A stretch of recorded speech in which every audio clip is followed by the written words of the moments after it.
This is just insane. Just insane. If you haven't heard the news, I don't know where you've been.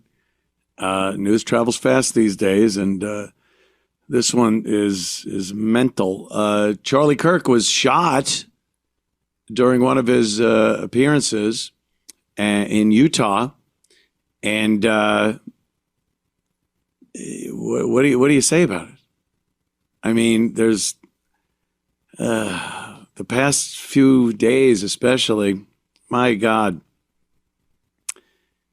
you know, are we genuinely at war right now? Are we? Is there a civil war going on?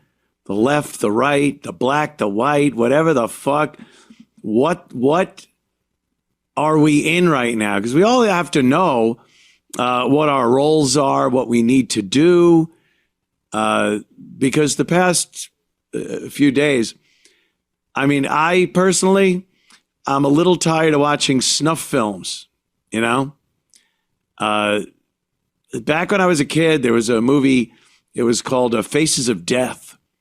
And your buddy would get a hold of it, and you'd get your other friends, and you'd go over the house, and, the promo for this film was that you're going to see death. You know, this is going to be, you're going to watch people perish.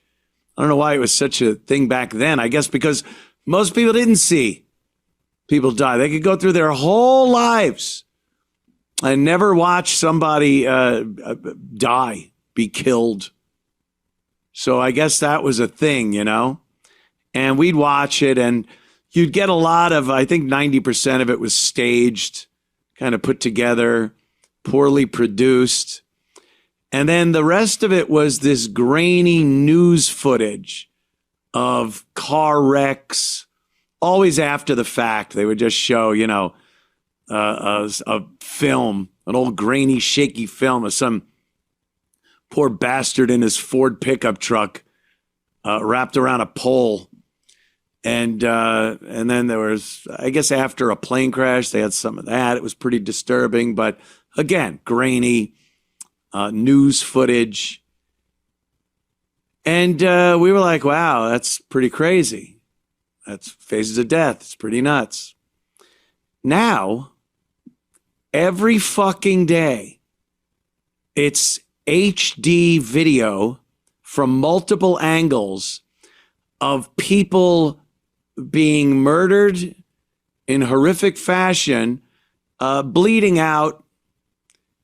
And we just scroll right, and scroll through that. That's good. Oh, that's terrible. Oh, that looks, and we just,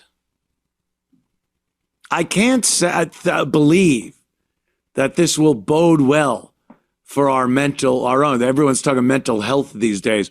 For our mental health, to have watched so many people dying and being killed. It cannot bode well for society. So Charlie Kirk was speaking at a university in Utah, and he this is something he's done many times. They set up a little one of those little portable tents, and Charlie sits there, and there's a big crowd of supporters, and in the crowd there's also people that don't agree with him, and they come up to a mic, and the person that doesn't agree with Charlie, they talk, they speak, they question each other, they answer each other.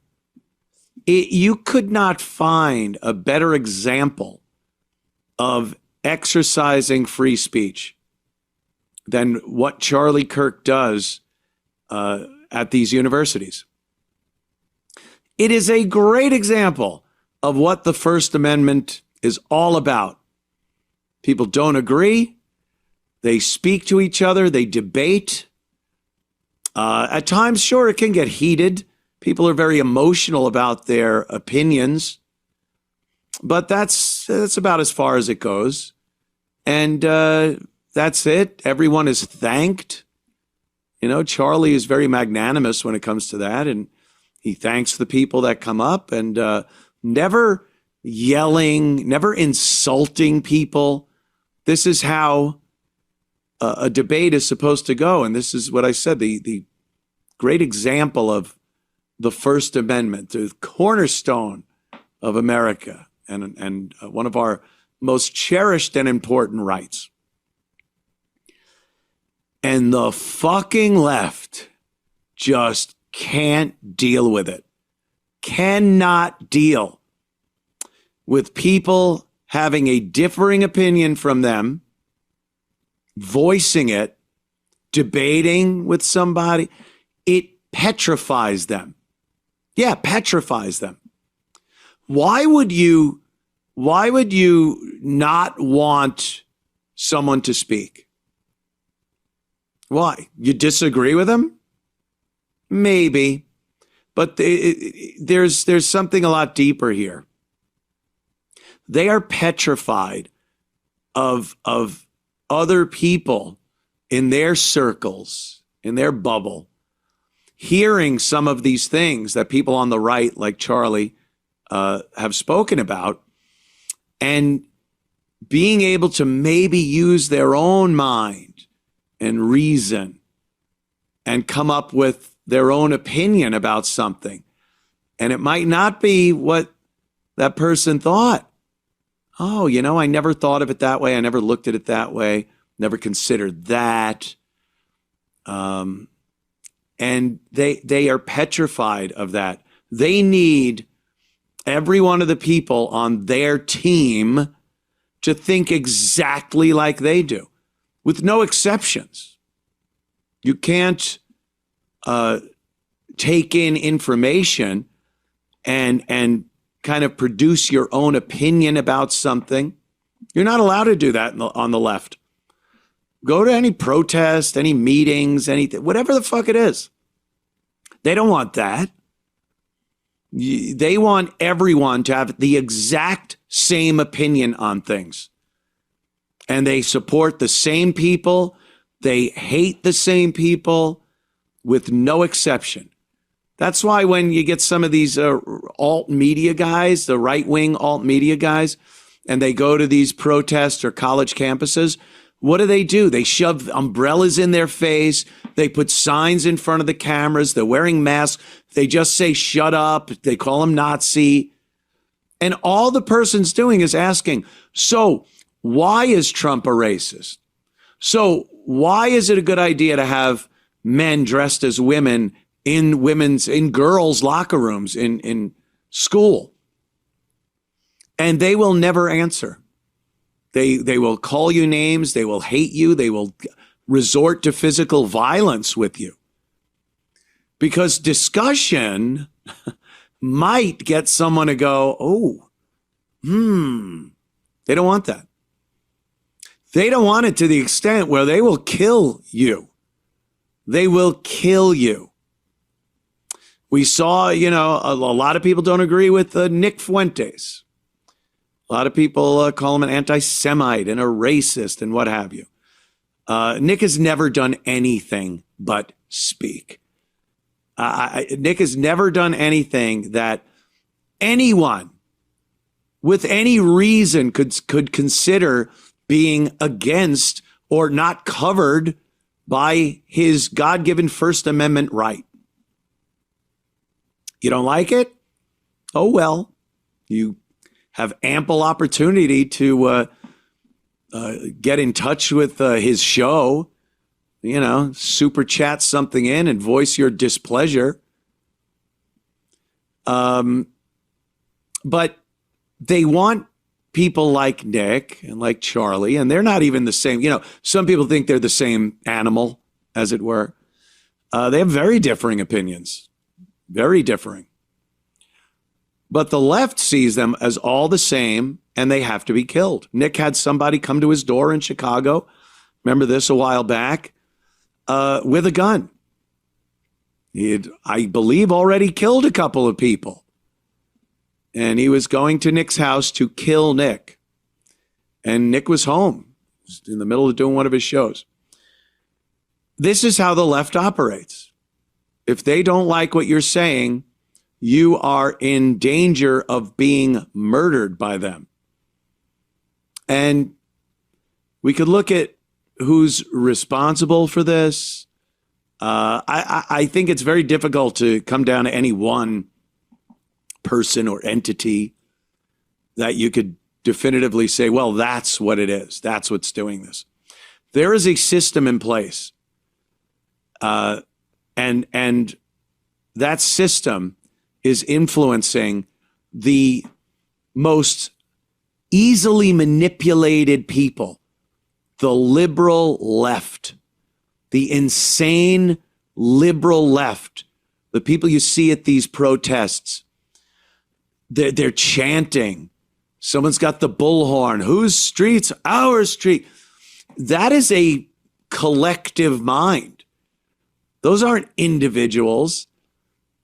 It shows you during the protests when they start chanting that they are of this one collective mind. They're not individual thinkers. So it's very easy to manipulate them to do your bidding. Now, who's doing the manipulating? You could really go off on that one. Politicians. I mean, some of the same politicians right now that are putting out, there's no place for violence in political circles, and having a difference of political opinion is no excuse for this heinous act of. These are the same politicians manipulating the people that will do the violence, lying about people like Charlie, manipulating these left-wing, very dumb, very easily manipulated people to perpetrate violence against people that they don't agree with. And, Adam Schiff isn't going to go out there with a rifle and shoot somebody. But Adam Schiff's rhetoric and nonsense and threats will get these easily manipulated people to go out and do their bidding. If you tell a person that doesn't have their own mindset and they're part of this big organism, you tell them enough times that someone's evil and they bounce it around each other in their circles enough time, you'll get one of them to go out there and take a shot at him. And, Charlie's been one of those people because he's been outspoken on things like crime and violence and transgenderism being shoved down your kids' throats. Just opinions, just an American voicing his take on America. Is that what just came out? Yeah, I was hearing about it as being in stable condition. They took him to the hospital. From the videos I saw, which we will not play here, Donald Trump just posted, the great and even legendary Charlie Kirk is dead. No one understood or had the heart of the youth in the United States of America better than Charlie. He was loved and admired by all, especially me, and now he is no longer with us. Melania and my sympathies go out to his beautiful wife, Erica, and his family. Charlie, we love you. I mean, there's another assassination on the long lines of political assassinations in our country. Oh, really? You're going to compare? Yeah. He was in front of thousands of people, just voicing his opinion, debating people, exercising that First Amendment right. And he was murdered for it by some fucking, from the likes of it, I don't know. Look, I don't have any official word on who the guy was. I saw some video and some pics. Looks like some boomer asshole, former hippie, probably. They're now saying that it wasn't that guy. But it wasn't that who guy. knows? You know, everything's up in the air with these kinds of events. Yeah, these things, very fluid situations. And, okay, well, that was what it looked like. But, you know, oh, boy, if this is a trans or a black guy, Jesus, black people, if this turned out to be a black dude, just get on a boat and go back to Africa for your own safety. This isn't people hating and saying, wow, black people, go back where you came from. This is for your own safety. Please just leave the United States. I don't know. It could be the guy we saw. It could be anybody at this point. We don't know. That is sad. I have just gotten word of that he had died. I read or saw a video post. Who was it? Glenn Beck was on Megyn Kelly's show, and you don't even have to play that clip, Sean, because I can't find news. Like from like a source, a trusted quote unquote source, but Trump's tweeted it or whatever. So that's Trump's tweet is probably pretty accurate. I would think he's getting, the news, but I saw Glenn Beck is really fucking busted up, as he should be, about this. And on Megyn, he said that they had gotten him, Charlie, to a hospital, and that at that point he had a pulse. They were stabilizing him, and he's in obviously critical condition. That was before I went on the show right now. And now we're hearing from Donald Trump that he has indeed died from his injuries. Just terrible. Just terrible. And, on the heels of what happened to the Ukrainian girl, Irina, on that train in North Carolina, the murder of these people are starting to get to God-fearing, law-abiding citizens of the United States of America. I was on the phone with the great Dr. Steve just before showtime today. And, I said to him, I go, white society, white people, white communities are unbelievably patient. It's just, they are. I'm sure you get arguments from people. Really? What about the Crusades? They'll bring up something from 100, 200, 2,000 years ago. But unbelievable patience. That's why you don't see riots. We all know that if a black woman was stabbed in the neck and killed on a train by a white man, and white passengers of that train did nothing to try to help that black woman, that Charlotte, North Carolina would be in flames right now. Right now. And Ben Crump and fucking Reverend Al and Jasmine Crockett and all the usual suspects would be 24/7 on the news, and they would get the coverage, and the news organizations would sympathize, and they would go, this is where we are. Nothing has changed. They're still lynching people, black people, on trains or wherever.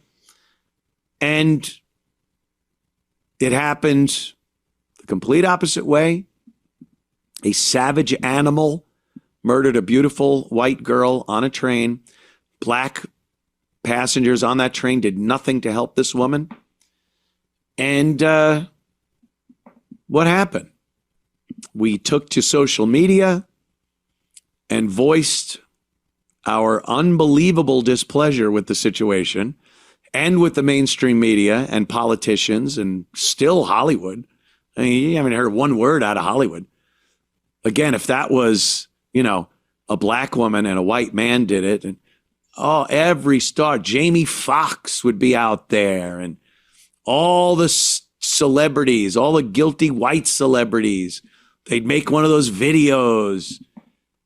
You know, they all came out in droves with Jesse Smollett said that a couple of white supremacists told him that it was Trump. What was it? What was it? Trump country or this is Trump country. Yeah. Trump country, and threw bleach on him and put a noose around his neck.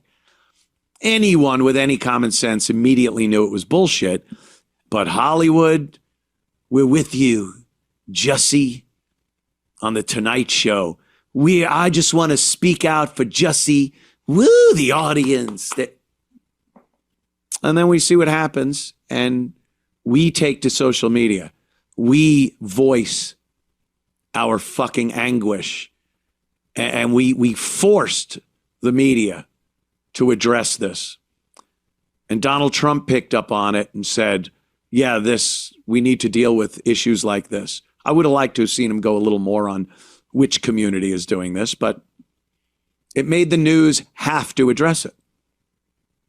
No looting, no burning, no assaults, vandalism, none of it.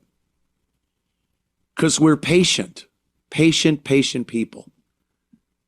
But when these motherfuckers start overplaying that hand they've been playing for decades now, generations, we get mad and things could go another way. I don't know. Look, I'm not going to take to the streets with my weapons. I'm a little out of the demo for that.